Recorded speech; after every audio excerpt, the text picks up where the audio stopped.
Hello everyone, welcome back to YK Reviews. For today's video and today's review, it's going to be all about Rogue One, the Star Wars story. So let's get into it here.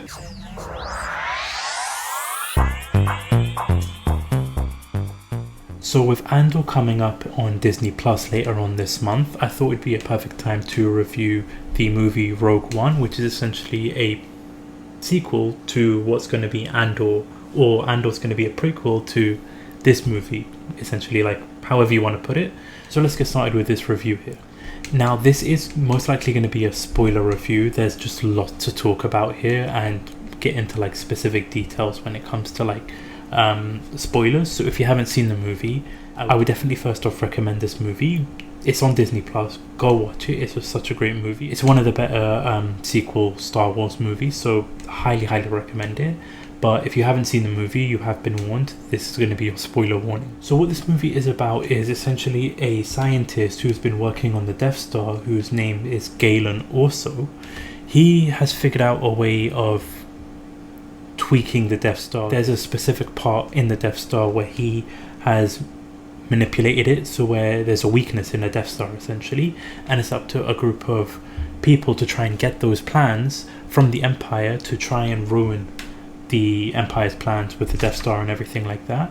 So that's basically one of the positives that I like about this movie, is the simplicity in the plot itself. Like, it's very easy to follow, it's not too complicated, you don't have to know the complete backstory of Star Wars or anything like that. You can follow along with the storyline. It gives you all the information you need. So the plot itself, I really enjoyed it. I loved this movie. I've seen this movie 3 times.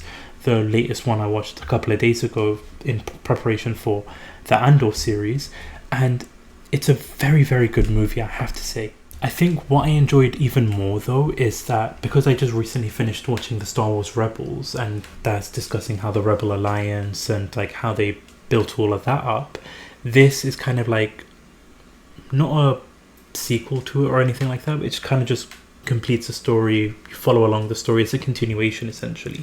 So I think this viewing here, I enjoyed it more than my previous couple of viewings because of that part, and just like with the way everything ties in itself, because you don't actually see anybody from Star Wars Rebels there. Like, you don't see Hera or Sabine or Kanan or any of those characters there. You do get a mention of like Hera from the announcers in the background and stuff, but I just like the whole Rebel Alliance situation, the whole storyline going on with that, and with like the main character, because with Andor, who's played by Diego Luna, essentially, he is working for the Rebel Alliance. He's going off to find the scientists. He's trying to go for the Death Plan stars.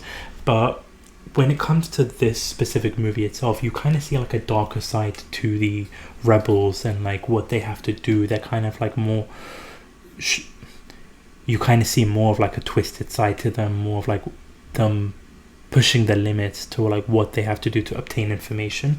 Like, for example, with Andor's character in the beginning of the movie, he gets information from this certain person and then he shoots him in the back and then tries to escape the stormtroopers. So you kind of see more of like the darker side of the rebels and like the lengths they have to go through to get the information they need essentially. And with Andor's character, before they announced the Andor series, like first viewing, second viewing in particular, I enjoyed Andor's character. Like, he was a really fun character to see. His personality came across great. You see the darker, like I mentioned, the darker side of the rebels with him, because has to do what needs to be done in terms of killing people that don't necessarily deserve to die to get like what he needs for the rebels and for the Alliance essentially. And I really enjoyed like what they did with him. But my frustration in first viewing and second viewing was that I wish that we would know more about his character. Like, I wish they explained more, gave a bit more detail about his past, because there's one particular scene in the movie where he's been saying that he's been doing this since he's been 6 years old. He knows what loss means. Like, another character isn't the only one that knows what loss is. So I wish they gave us more of that. But then knowing that there was going to be a series dedicated to his backstory and all that stuff, I was able to enjoy his character even more on this viewing. I really liked what they did with Andor. I really liked his progression throughout the storyline, throughout the movie itself. It was just an amazing character to like invest in. And when he was having that speech with the character Jin also, I really liked what they did with her. They showed her basically, because at the beginning of the movie you see the scientist that was working on the Death Star, he actually was hiding from the Empire to begin with, and so they showed like Jin Erso growing up like as a little girl and then having to escape from the Empire and basically having Galen go back to being captured. I liked what they did with her character. They show her like where she came from, the backstory of her, how she's tied into everything, and then you skip like a huge time jump from her being like an adult and getting captured, being rescued by the Alliance. Basically the Alliance telling her that they need her to locate Saw, they need her to find her father to get the plans towards the Death Star, essentially. So throughout the movie itself, you kind of see her like hesitant a bit, doesn't want to really like help the Alliance, just wants to like help her father, and then seeing the consequence, because the main thing, like the main turning point in the movie itself, was when the Empire used the Death Star to blow up Jeddah, the planet itself, and that's where you really see like a turning point where like Jin's mindset kind of changes. Diego Luna's character Andor like realizes what they're up against. So like with her wanting to be hesitant a bit and then seeing the consequence to like then eventually wanting to help, and seeing the true nature of the Rebel Alliance when Andor has to like try and kill Galen but doesn't do it. So you kind of like see that progression there. I like what they did with her character, and especially her interactions with the android K2, the Imperial android K2.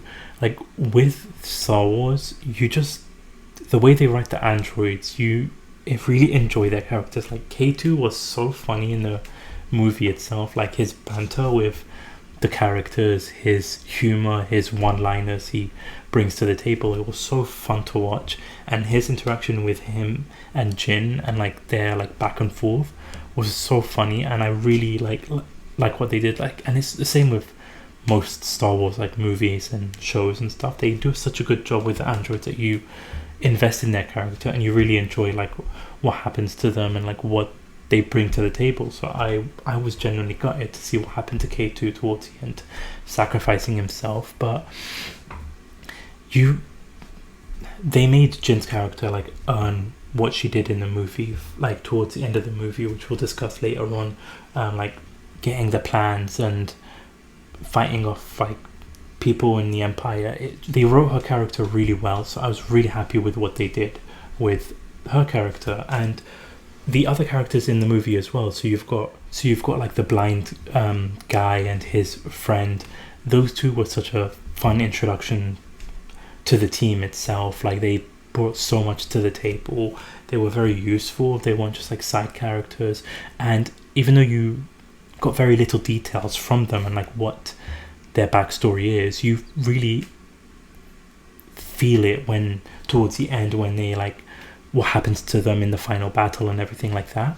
You invest in the characters, and that's what I really enjoyed about the movie. Is like they drop little hints here and there about characters, but even though they don't go into full details, whatever they do drop with it and whatever they bring to the table with these characters, you enjoy and invest so much into them that whatever happens to them in the movie or throughout the movie, you either like are happy about it or you're heartbroken about what happens to them. So they wrote every character really well. And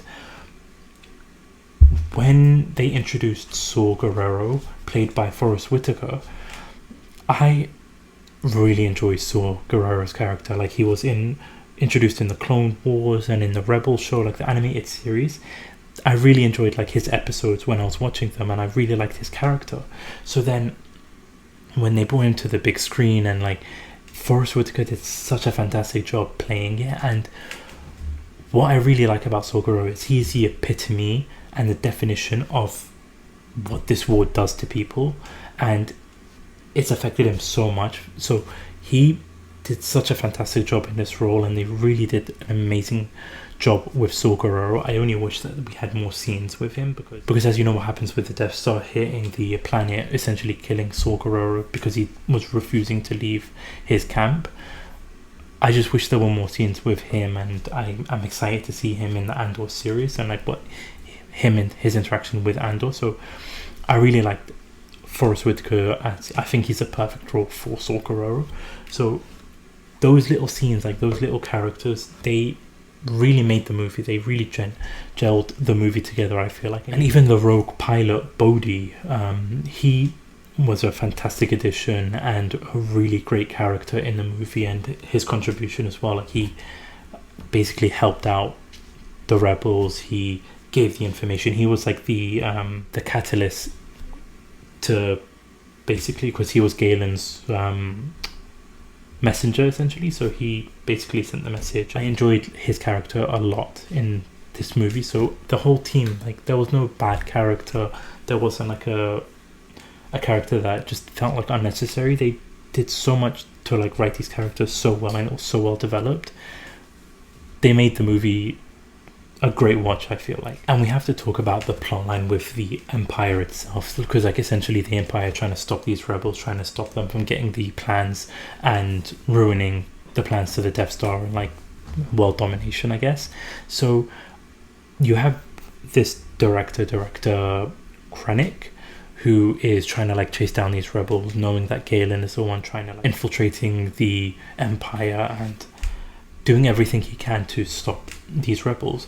I wish they had more scenes like in terms of the Empire plot and the behind the scenes kind of stuff. Like, I wish there was more of that, because, and we'll get to it definitely towards the end of the review, sorry, with Darth Vader, because Darth Vader only appears in 2 scenes. In one of the scenes when he's like telling this director to like do a better job, tell him that he's still in charge, giving that brilliant line of saying don't choke on your aspirations while choking him. I wanted to see more of that, but I understand that. And I have to first give a shout out to the music in the movie. Like, the music was amazing in this movie. The score was just, I would give it like probably a 10 out of 10 just for the score alone. The cinematography, the CGI, like I always call out the CGI when it's showing wonky and stuff like that, but the CGI and the animation or the visuals, the visual effects in this movie looked so stunning. The third act and the final battle was an amazing sequence. Everything just came across so unique and so good that this was probably one of the top 5 final battles in a Star Wars like movie franchise. They just did everything right when it comes to this, like from the battle on the beach to the battle in the air and space. Everything just came across so amazing that I could watch this final battle over and over again. Like, they give every single character the perfect scene to just shine. So every little character got their moments, and it just all together just came across so well. So if you've seen the movie, let me know what you thought about the third act. And if you haven't seen the movie and you just want to hear a spoiler review, just go watch the third act. Just go watch the final battle, because it's an amazing battle to watch. Amazing third act, amazing final scene.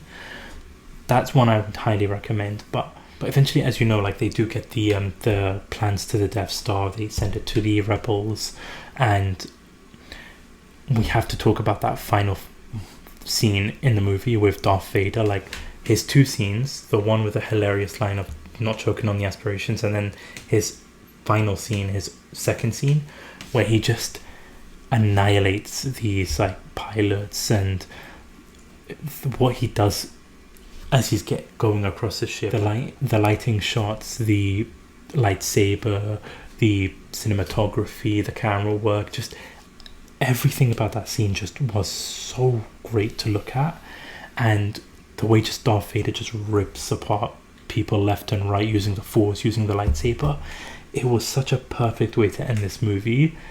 Because there's not like a the final solution or whatever it is like that. It's more of like just a lead up to the next movie. But the way it was just ending this movie, I have to give a shout out to whoever directed and wrote that scene. It was the perfect way to just end such a great movie, I feel like. So overall in itself, I would highly recommend this movie. Rogue One is, I feel like it's an underrated movie, in my opinion. Like, it's up there as like a top Star Wars movie. And if you have seen the movie, let me know down in the comment section below what you thought of it, if I'm overhyping it, if you agree with my thoughts. Just let me know down in the comment section below here. For me, it's a movie I highly recommend, and definitely would say to go watch it if you haven't, especially since you've got the Andor series coming up. I think this would be a great time to watch this movie in preparation for the Andor series. So definitely check it out if you get the chance. But thank you so much for watching this review. Thank you so much for listening. If you haven't already, hit that subscribe button, hit the like button, hit that notification bell so that you don't miss out on any future videos here. I'll be posting regularly, trying to like let you know all my thoughts and my opinions on movies, shows and games. So definitely hit that notification bell so that you don't miss out on any future videos here. But again, thank you so much for watching. This is YK Reviews. Peace.